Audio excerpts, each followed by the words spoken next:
Highlight the column with city or state data by pressing Ctrl+Shift+down arrow at the very top of the column.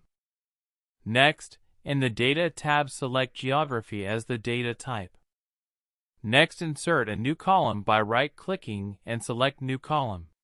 We will now add a state column by selecting the plus at the top right of the data. The heat map will work best with a more general area such as a state instead of a city.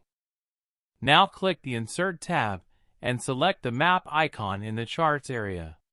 Now let's format a bit, and we are smooth as butter.